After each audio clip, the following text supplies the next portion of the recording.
है, आप ही के बच्चे होते हैं, बट हम इन्हें, मैं ईमान से बता रहा हूँ, कभी आप इनसे रिस्पेक्ट से बात नहीं करेंगे।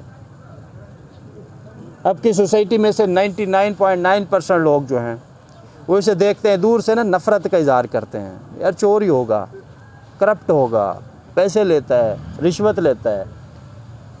और आप जब उसको अप्रोच करते हैं ना कि भैया आपने कितनी रिश्वत दी है, नहीं जी मैंने सुना था पैसे लेता है। आपने दिए हैं? नहीं जी मैंने तो नहीं दिए, मेरा दोस्त बता रहा था। मज़हब में कज़ब एक लफ्ज़ है, कज़ब का मतलब है झूठा इल्ज़ाम, और कज़ब की सज़ा पता है कितनी? 80 कोड़े हैं। 2 माह से कोहाट में मैं मौजूद हूँ। 90% रिपोर्टिंग जितनी मेरे पास आती है, मैं वसूख से कह सकता हूँ सारी फेक होती है। झूठी रिपोर्टें करते हैं सारा दिन, बाप बेटे पे, बेटा बाप पे, बहन माँ पे करती है, सारा दिन झूठी रिपोर्टें।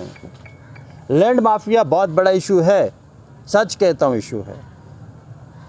मैंने 5 से 7 लोगों को अपने हाथों से बंद किया है, और उसके बाद मैं जानता हूँ कि मेरे पास किन किन शरीफ लोगों की सिफारिशें आई हैं। लैंड माफिया में 90% लोग जो हैं वो सूदखोरी में शामिल हैं।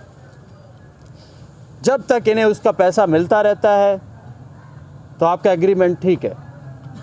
जिस दिन आपका वो पैसा मिलना ख़त्म हो गया, आप पुलिस के पास चले जाएंगे, जी मेरी तो ज़मीन ज़ब्त कर ली गई है।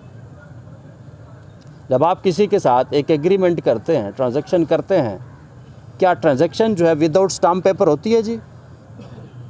ट्रांजैक्शन विदाउट एग्रीमेंट होती है जी? ट्रांजैक्शन जो है उसके लिए ज़ाहिर है प्रॉपर एक प्रोसीजर होता है, आप में से तो कोई फॉलो नहीं करता। हमारी यहाँ पे जितनी होती है वो वर्बल नहीं होती है, ओरल ट्रांजैक्शंस होती हैं।